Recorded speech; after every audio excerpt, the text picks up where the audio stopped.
Along with SAVCA, I hosted a panel discussion with some of the country's leading business and academic minds where we discussed the country's economic and policy context. My view on this is that the incoming administration, which came in after the 2014 election, has presented a medley of policies on industrialization, on infrastructure development and inclusive growth. Now, some of these policies are not mutually consistent, and there are also concerns about whether they'll be implemented given some of the fractures within the governing alliance. The panel also had some mixed views on this. My observation about how economies develop like ours, emerging transitionary economies, is that politics is the center of power, and that good politics makes good economics and the opposite.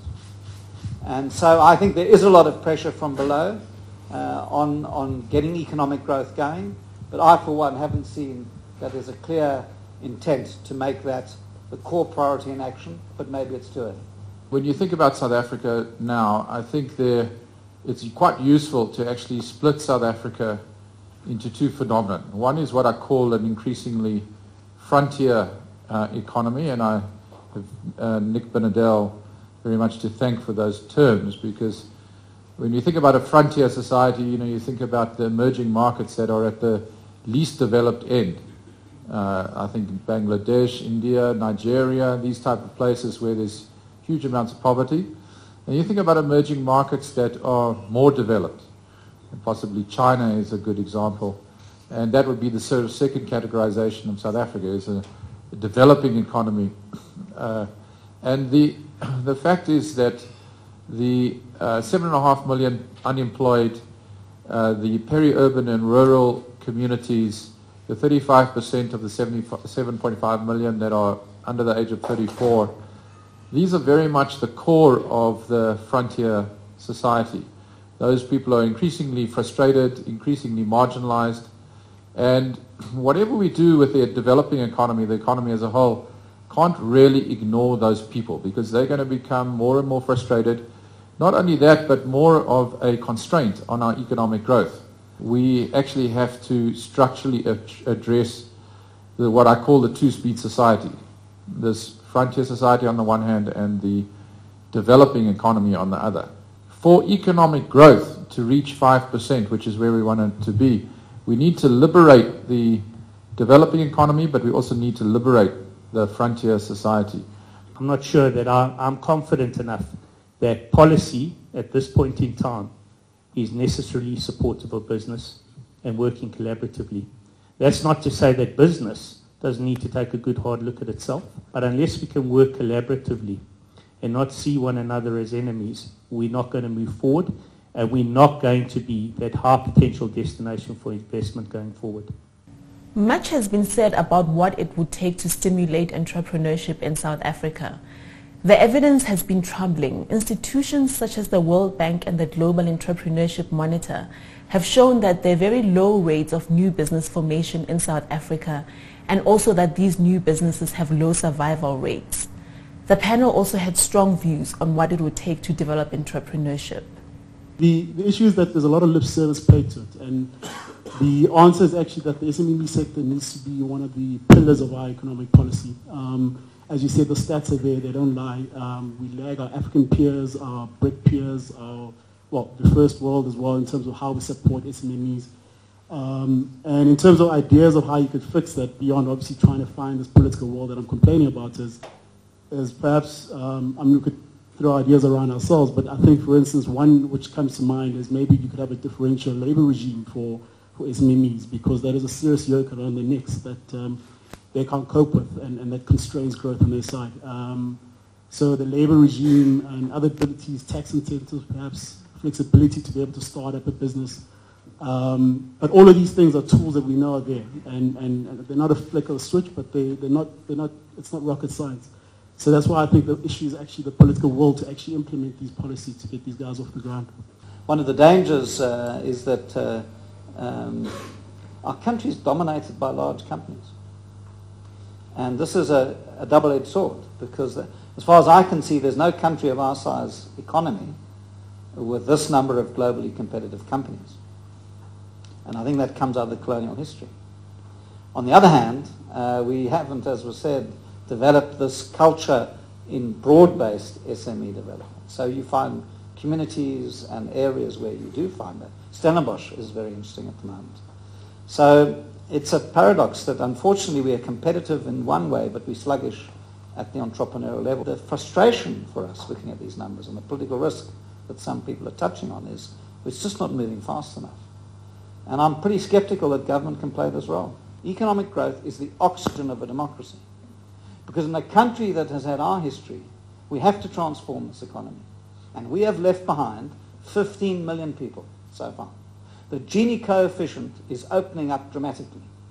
You are not safe. You are not stable. And we cannot remain prosperous with that.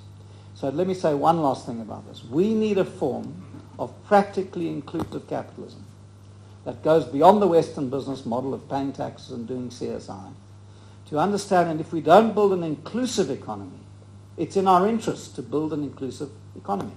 Barbara Tushman, a famous historian, once said, folly is when you miscalculate your own interests. And if our model is just about our interests and our firm and our investment, we're not going to have a stable society, I don't think. Naturally, all of this leads to the question of what the role of the private sector is in supporting growth and development in South Africa. The relationship between government on the one hand and the business on the other is notoriously difficult, with much mistrust on both sides. Given the high quality of leadership in the private sector in South Africa, it would be a pity if this state of affairs persisted. The panel had some reflections on this. Business day to day, I think our management teams in South Africa are exceptional. I think there's a drive to do business in this country that is frankly exceptional too. I think there needs to be a connection between management teams and capital. In that capital needs to be available to back good management teams. That goes for private equity, it goes for bank finance, it goes for credit funds, whatever the case might be.